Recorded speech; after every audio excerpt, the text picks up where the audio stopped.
क्या Iran America को अपना यूरेनियम देने के लिए राजी हो चुका है? डोनाल्ड ट्रंप और अमेरिकी मीडिया एक ऐसी खिचड़ी पका रहे हैं जिसका टेस्ट बेंजामिन नेतन्याहू को भी मालूम नहीं है। डोनाल्ड ट्रंप और अमेरिकी मीडिया की तरफ से दावे किए जा रहे हैं कि ईरान अपना यूरेनियम हमें दे देगा, 10 साल के लिए यूरेनियम का संवर्धन बंद करेगा, साथ ही साथ स्ट्रेट ऑफ हॉर्मुज को भी ईरान खोलने के लिए राजी हो चुका है। ट्रंप और मीडिया की तरफ से बड़े दावे करते हुए ये जानकारी दी गई है कि सऊदी अरब, यूएई, कतर, पाकिस्तान, कुछ और देश, इन तमाम देशों के नेताओं ने हमसे बात की। ये बिचौलिया देश बने हुए हैं और हमने ईरान के साथ एक समझौता किया है और बहुत जल्द हम समझौते को लेकर ऐलान भी करने वाले हैं।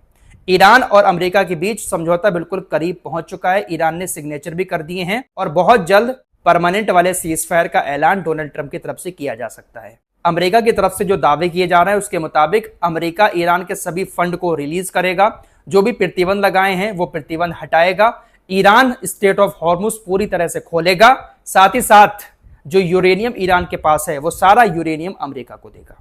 इस तरह के बड़े दावे डोनाल्ड ट्रंप और उनकी मीडिया की तरफ से दुनिया के सामने रखे जा रहे हैं। अमेरिकी मीडिया और डोनाल्ड ट्रंप के जो बयान आ रहे हैं उसको देखकर ऐसा लग रहा है कि ईरान और अमेरिका के बीच एक बहुत ज्यादा सीक्रेट बातचीत चल रही है और ये बातचीत इतनी सीक्रेट है कि इसका पता बेंजामिन नेतन्याहू को भी नहीं है। डोनाल्ड ट्रंप ने बेंजामिन नेतन्याहू को किनारे कर दिया है। डोनाल्ड ट्रंप दुनिया को ऐसा दिखा रहे हैं कि वो ईरान के साथ एक बड़ा समझौता कर चुके हैं और आखिरी दौर चल रहा है बातचीत का और बहुत जल्द सीजफायर का, परमानेंट वाले सीजफायर का ऐलान हो जाएगा।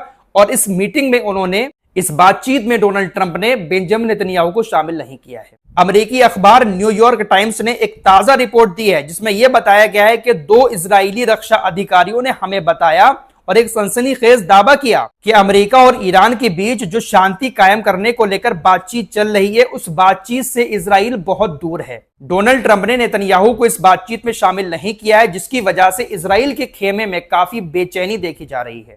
न्यूयॉर्क टाइम्स ने दावा किया कि अमेरिका के फैसले पर अब बेंजामिन नेतन्याहू का कोई भी कंट्रोल नहीं है। बेंजामिन नेतन्याहू अपनी खुफिया एजेंसियों के जरिए इस बात का पता लगाने की कोशिश कर रहे हैं कि अमेरिका और ईरान के बीच आखिर किस मुद्दे को लेकर बातचीत हो रही है। जो समझौते की बात डोनाल्ड ट्रंप की तरफ से की जा रही है वो समझौता आखिर किन बातों पर हो रहा है। अपनी खुफिया एजेंसियों के जरिए बेंजामिन नेतन्याहू इस बात का पता लगाने की कोशिश कर रहे हैं। न्यूयॉर्क टाइम्स का यह बड़ा दावा यह दिखाता है कि बेंजामिन नेतन्याहू से डोनाल्ड ट्रंप कोई भी बात शेयर नहीं कर रहे हैं। अमेरिकी मीडिया दुनिया को यह दिखाने की कोशिश कर रहा है कि डोनाल्ड ट्रंप ईरान के साथ शांति चाहते हैं, समझौता चाहते हैं, इसीलिए उन्होंने नेतन्याहू को एक साइड कर दिया है, क्योंकि नेतन्याहू ईरान के ऊपर हमला करने की पहल कर रहे हैं। वहीं डोनाल्ड ट्रंप शांति चाहते हैं और ईरान के साथ समझौते पर लगभग पहुंच चुके हैं और हो सकता है कि आने वाले 24 घंटे के अंदर डोनाल्ड ट्रंप परमानेंट वाले सीजफायर का ऐलान भी कर दें। इस तरह की खिचड़ी डोनाल्ड ट्रंप और डोनाल्ड ट्रंप का मीडिया दुनिया के सामने पका रहा है। लेकिन इसकी हकीकत क्या है दोस्तों? ईरान की तरफ से जो भी रिपोर्ट्स सामने आई हैं, ईरान के नेताओं के जो भी बयान सामने आए हैं, उसमें एक बात सभी ने साफ तौर से यह कही है कि ईरान अपना यूरेनियम किसी को नहीं देगा और ना ही ईरान यूरेनियम का संवर्धन बंद करेगा। ईरान की शर्तें यह है कि हम परमानेंट वाला सीजफायर चाहते हैं, हमेशा के लिए युद्ध खत्म करना चाहते हैं, बदले में आपने हमारा जो पैसा दूसरे देशों में फ्रीज कर रखा है आप उसको रिलीज करेंगे, हमारे ऊपर आपने जो प्रतिबंध लगाए हैं उन प्रतिबंधों को हटाएंगे, स्ट्रेट ऑफ हॉर्मुज के आगे पीछे अमेरिका ने जो नाकेबंदी कर रखी है अमेरिका उस नाकेबंदी को हटाएगा, स्ट्रेट ऑफ हॉर्मुज ईरान के ही कंट्रोल में रहेगा, ओमान और Iran he straight of Hormuz के नियम लागू करेंगे। ईरान की तरफ से इस तरह की बातें की जा रही हैं। वही ट्रंप और उनका मीडिया बड़े दावे कर रहा है कि हम समझौते पर पहुंच चुके हैं। अब एक और बड़ी खबर ईरान की मीडिया की तरफ से दी जा रही है। ईरान की फार्स न्यूज एजेंसी ने बड़ा दावा करते हुए यह कहा है कि देखिए अमेरिका के जो अधिकारी हैं वो ईरान के अधिकारियों को पर्सनल मैसेज भेजकर यह बात कह रहे हैं कि जो डोनाल्ड ट्रंप बड़ी बड़ी बातें दुनिया के सामने रख रहे हैं इनमें सच्चाई बिल्कुल भी नहीं है। अमेरिका के अधिकारी ईरान के अधिकारियों को पर्सनली मैसेज भेजकर यह बात बता रहे हैं कि ट्रंप की बातों को आप इग्नोर करें, क्योंकि ट्रंप की ये सारी बातें प्रचार और मीडिया कवरेज के लिए हैं। इसका सच्चाई से दूर दूर तक कोई नाता नहीं है। जिस तरह से ईरान के साथ समझौते की बात डोनाल्ड ट्रंप की तरफ से दुनिया को बताई जा रही है वैसा समझौता ईरान के साथ हुआ ही नहीं है और ना ही इस तरह की कोई बातचीत चल रही है। वो तो सिर्फ प्रचार कर रहे हैं और मीडिया कवरेज के लिए ऐसी बातें कर रहे हैं ताकि मार्केट क्रैश होने से बच जाए, कच्चे तेल के दाम जो ऊपर जा रहे हैं ट्रंप के इस तरह के बयानों के बाद तेल के दाम गिर जाएं। मतलब कुल मिलाकर बात यह है कि ईरान के साथ अमेरिका का कोई समझौता हो ही नहीं रहा है। डोनाल्ड ट्रंप सिर्फ और सिर्फ दुनिया को बेवकूफ बना रहे हैं, लंबे चौड़े पोस्ट करके यह दिखा रहे हैं कि हम समझौते के करीब पहुंच चुके हैं। कोई समझौता नहीं हो रहा है, अगर हो भी रहा है तो उसमें ईरान अपनी शर्तों पर अड़ा हुआ है। ईरान अपनी शर्तों से हटे बिना अमेरिका के साथ किसी तरह का कोई समझौता नहीं करेगा, यह हकीकत है दोस्तों। लेकिन सिर्फ और सिर्फ दुनिया को गुमराह करने के लिए डोनाल्ड ट्रंप की तरफ से इस तरह की बातें की जा रही हैं। डोनाल्ड ट्रंप के पास मिडिल ईस्ट में अब उतनी ताकत तो बची नहीं है कि वो ईरान को हमले करके डरा सकें, तो इसी तरीके से झूठी झूठी बातें दुनिया के सामने फैलाकर दुनिया को गुमराह करके मीडिया कवरेज ले रहे हैं और साथ ही साथ मार्केट को भी थोड़ा सा ऊपर ले जाने की कोशिश कर रहे हैं। लेकिन अब इनके बयानों का असर ना तो मार्केट पर हो रहा है और ना ही तेल के दाम पर हो रहा है, क्योंकि दुनिया को पता चल चुका है कि डोनाल्ड ट्रंप ने इस जंग के दौरान ही क्या बल्कि पूरे कार्यकाल में जितनी बातें बोली हैं उसमें से 80% बातें झूठी हैं। जो दावे करते हैं ना डोनाल्ड ट्रंप, उसमें से ज्यादातर दावे झूठे होते हैं। वैसे अगर लॉजिकली देखा जाए तो ईरान इनसे अब समझौता करेगा क्यों?